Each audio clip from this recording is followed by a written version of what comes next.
अस्सलाम वालेकुम स्टूडेंट्स। आज हमारा जो टॉपिक है बेसिक मैथ का वो है बेसिक अलजबरा। अलजबरा हमारे पास एक ब्रांच होती है मैथमेटिक्स की जिसके ज़रिए से हम लोग डेली लाइफ प्रॉब्लम्स को सॉल्व करते हैं। अच्छा, अलजबरा की पहले एक ब्रीफ हिस्ट्री देख लेते हैं। अलजबरा को स्टार्ट किया था सबसे पहले एंशियंट बेबीलोनिया ने। ये पुरानी सिविलाइजेशन थी, वहाँ पर उन्होंने अपने प्रॉब्लम्स को सॉल्व करना स्टार्ट किया था। देन उसके बाद ये हम लोग आए थे इजिप्टियंस पे। इजिप्ट के अंदर ये काम स्टार्ट हुआ। इजिप्ट के बाद ये बारी आई फिर ग्रीक पर। ग्रीक से ये स्टार्ट हुआ। उन्होंने अपनी प्रॉब्लम्स को सॉल्व करना स्टार्ट किया। फिर मुस्लिम स्कॉलर्स की बारी आई, उन्होंने अपने लिहाज से अपने किया। उसके बाद फाइनली तौर पर ये यूरोपियंस के पास आ गया था। यूरोपियन इसको मजीद अपना बेहतर करके बेटर वे में परफॉर्म करके अब मैं इसका एक प्रॉपर नाम रख दिया अलजबरा, जिसके ज़रिए से हम लोग मुख्तलिफ इक्वेशंस को सॉल्व करते हैं। बेसिकली अलजबरा हमारे पास क्या है लिखा हुआ है, it is about using letters and numbers together to solve problems. अब लेटर्स में हमारे पास क्या आएगा, लेटर्स में हमारे पास वेरिएबल्स आ जाएंगे। वेरिएबल्स का वैसे नीचे लिखा हुआ है। दो चीज़ें हमारे पास होती हैं, एक होता है कांस्टेंट, एक होता है वेरिएबल। कांस्टेंट टर्म्स ऐसी टर्म्स होती हैं जिनकी वैल्यू चेंज नहीं होती, फिक्स वैल्यू होती है। जैसे लेट्स सपोज 1 2 3 4, ये सारी हमारे पास कांस्टेंट टर्म्स हैं। इसके अलावा होती है हमारे पास वेरिएबल टर्म्स। वेरिएबल टर्म्स ऐसी टर्म्स होंगी जैसे नीचे लिखा हुआ है, variable is a letter that represent an unknown value. अगर हमें किसी चीज़ में से, किसी इक्वेशन या एक्सप्रेशन में से अननोन वैल्यू फाइंड करनी है तो हम लोग उसको एज अ वेरिएबल रखेंगे।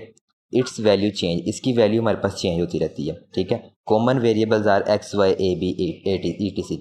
जो बेसिक वेरिएबल है वो हमारे पास होते हैं एक्स वाई जी, ये यूज़ करते हैं हम लोग, ए बी सी यूज़ करते हैं, एल एम एन भी यूज़ करते हैं, पी क्यू आर भी यूज़ करते हैं। ए से लेकर जी तक हमारे पास ओवरऑल सारे वेरिएबल्स होते हैं। ठीक है। अब नीचे एक्सप्रेशन लिखी हुई है x+5। x+5 हमारे पास एक बेसिक एक्सप्रेशन होती है वेरिएबल्स, एक बेसिक एक्सप्रेशन लिख दी है। अब लेट्स सपोज हम लोगों ने एक एक्सप्रेशन को सिंप्लीफाई करना है। ठीक है। सिंप्लीफाई करने के लिए हमारे पास क्या लिखा हुआ है, simplifying means making an expression shorter और ईजियर। किसी चीज़ को सिंप्लीफाई करने का मतलब होता है कि हम लोगों ने उसको या शॉर्ट करना है या उसको एक ईजी वे में परफॉर्म करना है। ठीक है। उसके लिए हमारे पास जो सबसे कॉमन रूल, जो सबसे बेसिक मेथड है ना, वो हमारे पास होता है कि हमने लाइक टर्म्स को इकट्ठा कर देना है। नीचे लाइक टर्म्स की डेफिनेशन लिखी हुई है, terms with the same variable and power are called like terms. ऐसी टर्म्स जिनकी पावर सेम हो और उनका वेरिएबल सेम हो वो हमारे पास कहलाती हैं लाइक टर्म्स। जैसे फॉर एग्जांपल में लिखा हुआ है 3x एंड 5x। अब इसके साथ जो सा वेरिएबल x यूज़ हुआ है वो दोनों के साथ सेम यूज़ हुआ है। अगर लेट्स सपोज हम लोग इसके साथ एक 3x और 5y लिखते थे तो ये दोनों डिफरेंट अनलाइक टर्म्स बन जानी थी। ठीक है। डिफरेंट टर्म्स होगी तो वो हमारे पास डिफरेंट, अगर वेरिएबल यूज़ होगा तो वो हमारे पास ना ऐड हो सकते हैं, ना सब्ट्रैक्ट हो सकते हैं, ना कुछ और उनके साथ हम परफॉर्म कर सकते हैं।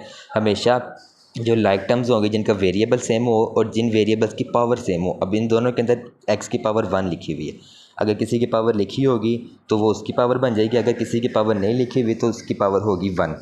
अब नीचे एडिशन में क्या किया, 3x plus 5x equal to 8x। अगर 3x प्लस 5y होता या 3x प्लस कोई और 5 के साथ कोई और वेरिएबल यूज़ हुआ होता तो हमारे पास 8x इसका रिजल्ट नहीं था ना, ये हमारे पास रिजल्ट चेंज हो जाना था, क्योंकि हमारे पास सिर्फ लाइक टर्म्स जो सी होती हैं उनको ही हम यूज़ कर सकते हैं। देन आगे हमारे पास आता है कंबाइनिंग लाइक टर्म्स। अगर हम लोगों ने ऐड वगैरह करना है, सब्ट्रैक्ट वगैरह करना है, इसके अलावा हम लोग उनको कंबाइन भी करके लिख सकते हैं। कंबाइन के अंदर क्या होगा, जो लाइक टर्म्स होंगी वो ऐड सब्ट्रैक्ट मल्टीप्लाई डिवाइड हो जाएंगी और जो अनलाइक टर्म्स होंगी वो हमारे पास वैसे ही आ जाएंगी। जैसे कि इसमें लिखा हुआ है 7a माइनस 2a प्लस 4। अब इसमें 7a है और 2a है, ये दोनों लाइक टर्म्स हैं, तो 7 में से 2 माइनस किया 5, और जो 4 था वो इनकी जैसी टर्म नहीं थी, यानी उसके साथ कोई वेरिएबल नहीं था आ रहा, वो 4 साथ वैसे ही आ जाएगा। इसी तरह हमारे पास कोई भी एक्सप्रेशन हो उसके अंदर हमारे पास जो लाइक टर्म्स होंगी वो ऐड सब्ट्रैक्ट हो जाएंगी, जो अनलाइक टर्म होगी वो हमारे पास वैसे ही आ जाएगी। अब नीचे लिखा हुआ है solving simple linear equation. Linear का मतलब हमारे पास होता है 1। ठीक है। लीनियर इक्वेशन ऐसी इक्वेशन होगी जिसके अंदर हमारे पास वेरिएबल की पावर 1 होगी। नीचे डेफिनेशन भी लिखी हुई है, a linear equation has a variable with power 1। एक ऐसा वेरिएबल जिसकी पावर 1 हो वो किसी इक्वेशन में आ जाएगा। हमारे पास इक्वेशन हमारे पास होता है। अच्छा, इक्वेशन और एक्सप्रेशन में एक बेसिक डिफरेंस ये होता है कि इक्वेशन के दरमियान में इक्वल टू आ रहा होगा और एक्सप्रेशन में इक्वल टू नहीं आता। ठीक है। इक्वेशन में हमारे पास इक्वल टू आएगा, एक्सप्रेशन में नहीं आएगा। अब इसमें लिखा हुआ है लीनियर इक्वेशन एक ऐसी इक्वेशन होगी जिसकी पावर 1 होगी। जैसे अब लिखा हुआ है x+4 इक्वल टू 10।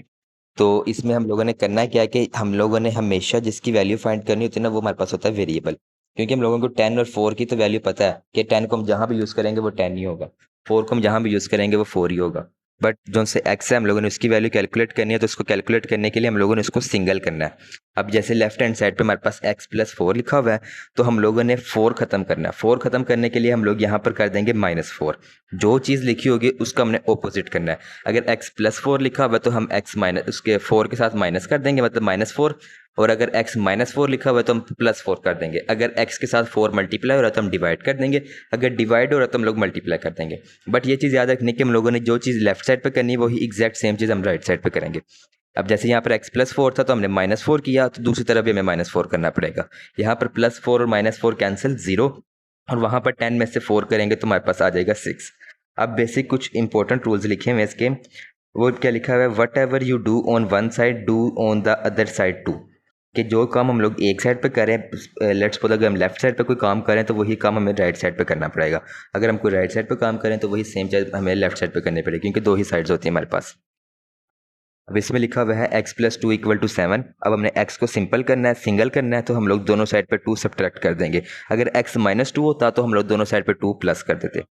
अब लिखा हुआ है 4x इक्वल टू 20, तो हम लोग इसमें क्या करेंगे, डिवाइड कर देंगे दोनों साइड 4 को। यहाँ पे 4 के साथ जब डिवाइड करेंगे तो 4/4 1, वहाँ पर 20 को 4 के साथ करेंगे तो 5 आ जाएगा। इसी तरह नीचे लिखा हुआ है x/5 इक्वल टू 9, तो यहाँ पर हम लोग दोनों साइड पे 5 के साथ मल्टीप्लाई कर देंगे, क्योंकि डिवीजन में है तो हम लोग मल्टीप्लाई कर देंगे।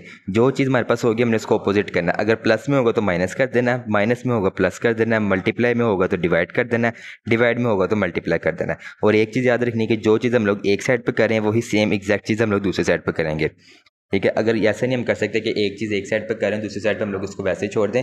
जो काम एक साइड पर होगा वही एग्जैक्ट काम हमारे पास सेकंड दूसरी साइड पर भी होगा। तो ये बेसिक अलजेब्रा का हमारे पास कुछ रूल्स थे। Thank you.